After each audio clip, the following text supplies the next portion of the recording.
Hello बच्चों, let's see this question and here this question say who are permanent executive। Question आपसे बोल रहा है कि परमानेंट एग्जीक्यूटिव कौन होते हैं। क्वेश्चन का की कॉन्सेप्ट है परमानेंट एग्जीक्यूटिव। यहाँ पे आपका सिंपल सा आंसर है the permanent executive are salaried civil servants, यानी कि जो आपके आईएएस ऑफिसर होते हैं, आईपीएस ऑफिसर होते हैं, वो सिविल सर्वेंट होते हैं ना, वही परमानेंट एग्जीक्यूटिव का पार्ट होते हैं। Who are appointed on a long term basis, और उनको फिर एक लंबे समय के लिए अपॉइंट किया जाता है।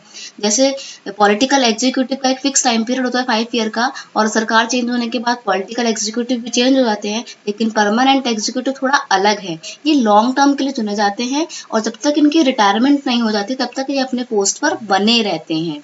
They remain in office even when the ruling party change. सरकार भले ही बदल जाए लेकिन परमानेंट एग्जीक्यूटिव नहीं बदलते हैं, तभी तो वो परमानेंट होते हैं। Their tenure of office is fixed, उनका जो काम करने का टाइम पीरियड होता है ना वो फिक्स होता है।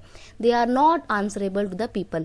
अब क्योंकि ये जो परमानेंट एग्जीक्यूटिव होते हैं, सिविल सर्वेंट्स होते हैं, जो ये कितना बड़ा मुश्किल टफ सा एग्जाम, यूपीएससी का एग्जाम क्लियर करके बने होते हैं और तब अपनी पोस्ट पर आके काम कर रहे होते हैं, तो ये जनता के द्वारा डायरेक्ट तो इलेक्ट होकर नहीं आए थे ना, पेपर क्लियर करके आए थे। तो ये जनता ने जब इनको नहीं चुना तो जनता को रिस्पॉन्स भी नहीं करते हैं, अपनी जनता के लिए आंसरेबल भी नहीं होते हैं। और क्योंकि बहुत मुश्किल से एग्जाम क्लियर किया है तो सिर्फ 5 साल के लिए तो चुनेंगे नहीं इनको, तो जब तक ये 60 साल के नहीं हो जाते हैं तब तक ये अपनी पोस्ट पर बने रहते हैं अपने रिटायरमेंट पीरियड तक।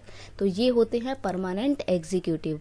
और ये क्या करते हैं, पॉलिटिकल एग्जीक्यूटिव जो भी पॉलिसी बनाते हैं ना, उस पॉलिसी को बनाने में ना उनको सजेशन देते हैं परमानेंट एग्जीक्यूटिव। तो जितने भी अच्छे अच्छे आप लॉ देखते हो ना, ये मंत्री वगैरह भले ही इन लॉ को पास करते हैं लेकिन उसको बनाने के पीछे काम हाथ किसका होता है, इन परमानेंट एग्जीक्यूटिव का।